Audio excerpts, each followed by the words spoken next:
ایران نے مشرق وسطی میں امریکہ کے 7 ریڈار سسٹم تباہ کر دیے ہیں۔ نیو یارک ٹائمز نے سیٹلائٹ تصاویر سے امریکی تنصیبات کی تباہی کی تصدیق کر دی۔ رپورٹ یہ بتاتی ہے کہ ایران نے امریکی فوج کا کمیونیکیشن سسٹم تباہ کرنے کی کوشش کی۔ قطر، بحرین، کویت، سعودی عرب اور متحدہ عرب امارات میں امریکی تنصیبات نشانہ بنی۔ نیو یارک ٹائمز نے بتایا کہ سینٹ کام کے ترجمان نے اس حوالے سے بات کرنے سے گریز کیا۔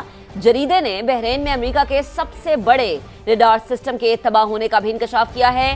لکھا گیا ہے کہ بحرین میں امریکی ریڈار سسٹم نیول آپریشنز کی نگرانی کرتا تھا۔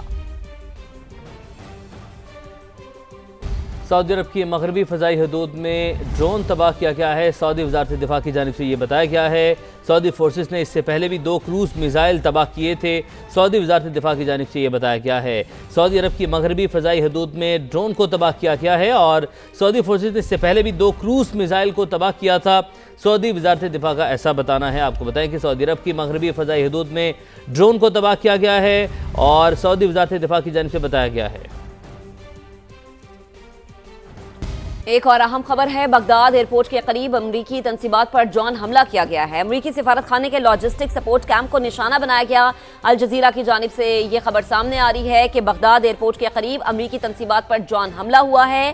امریکی سفارت خانے کے لاجسٹک سپورٹ کیمپ کو نشانہ بنایا گیا ہے۔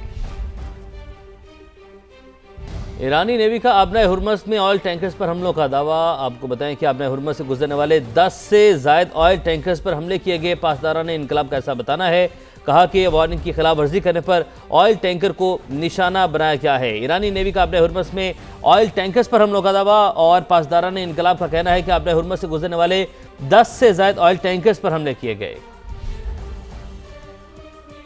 جبکہ دوسری جانب صہیونی فوج کی بیروت میں ہوٹل پر بمباری۔ خبر ایجنسی کے مطابق ہوٹل پر بمباری سے پہلے کوئی پیش کی وارننگ نہیں دی گئی۔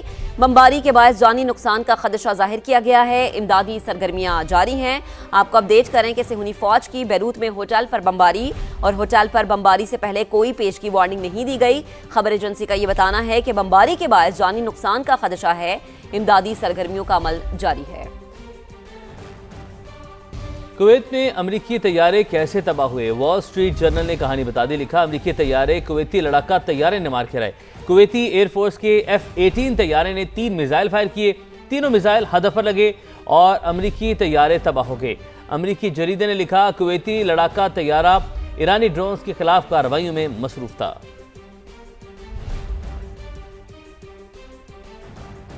براہ راست آپ کو لے چلیں گے حافظ طاہر اشرفی، اس وقت گفتگو کر رہے ہیں۔ پرامن مظاہرے، احتجاج یہ حق ہے ہر کسی کا، لیکن ان کو تشدد میں بدلنا، میرا بڑا اہم سوال یہ ہے کہ اس وقت اگر ہم دیکھیں، کل وزیر خارجہ صاحب نے جو نائب وزیر اعظم ہے بتایا ہے کہ دنیا میں واحد ملک ہے جس نے ایران پر حملے کی مذمت کی ہے، پاکستان۔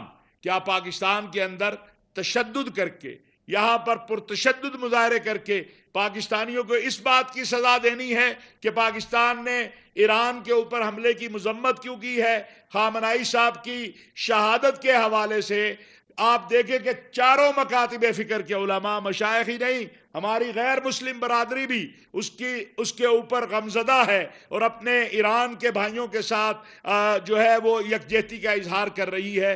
تو یہ جو تشدد کرنے والے عناصر ہیں یا مظاہروں کو پرتشدد بنانے والے ہیں یا حکومتی املاک اور عوامی املاک کو نقصان پہنچانے والے ہیں، یہ کسی صورت نہ پاکستان کے خیر خواہ ہیں اور نہ ہی یہ ایران کے خیر خواہ ہیں۔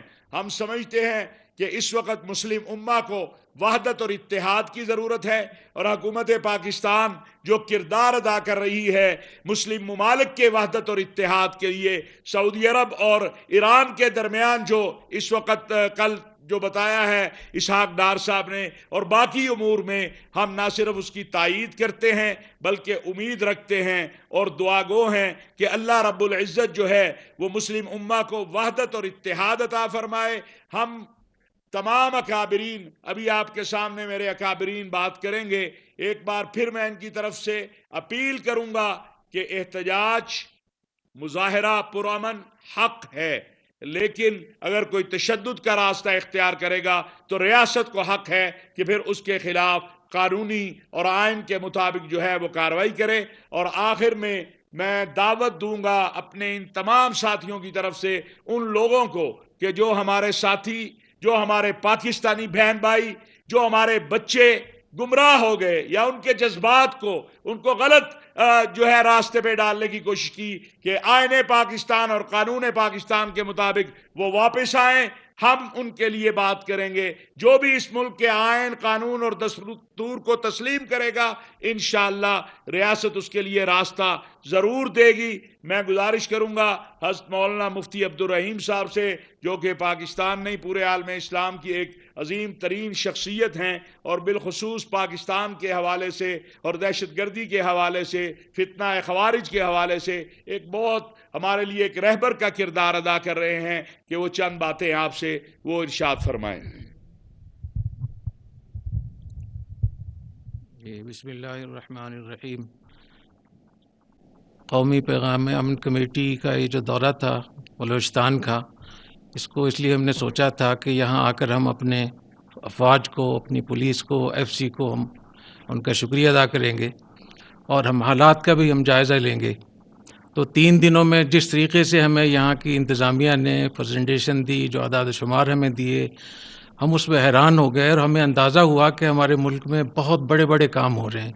اور آج ہم اس پریس کانفرنس کے ذریعے سے ہم یہ بتانا چاہتے ہیں، میں خاص طور پہ باقی تمام صوبوں کو بتانا چاہتا ہوں کہ جس طریقے سے وزیر اعظم پاکستان اور فیلڈ مارشل صاحب ان کی نگرانی میں جس طریقے سے یہاں کوآرڈینیشن کے ساتھ یہاں کام ہو رہا ہے، کہ یہاں گورنر صاحب ہوں، وزیر اعلیٰ ہوں، آئی جی ہو، ایف سی ہو، پولیس ہو، یہ سب مل کر جس طریقے سے کام کر رہے ہیں، یہ ایک قابل تقلید نمونہ ہے۔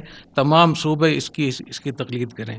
ہماری یہاں ملاقات سی ایم صاحب سے ہوئی، اور انہوں نے ماشاءاللہ ہمارے لیے افطار کا انتظام کیا، اور اس کی خاص بات یہ تھی کہ تمام اپنے کابینہ کے وزراء کو انہوں نے شامل کیا، اور حزب اختلاف کے لوگوں کو بلا کر ایک زبردست گلدستہ سجایا انہوں نے۔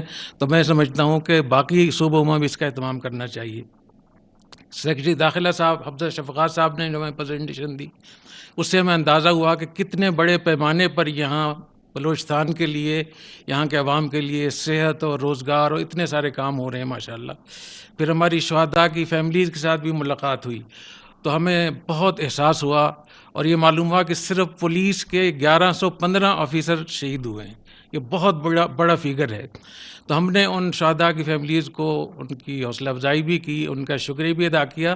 ان کو ہم نے پیشکش کی ہے کہ جامعۃ الرشید، الغزالی یونیورسٹی اور جتنے ہمارے کالج ہے، منہاج القرآن ہے، جتنے ہمارے ادارے ہیں، ہم فوج اور پولیس اور ایف سی کے شہداء کے بچوں کے لیے مفت ان کی تعلیم کا انتظام کریں گے۔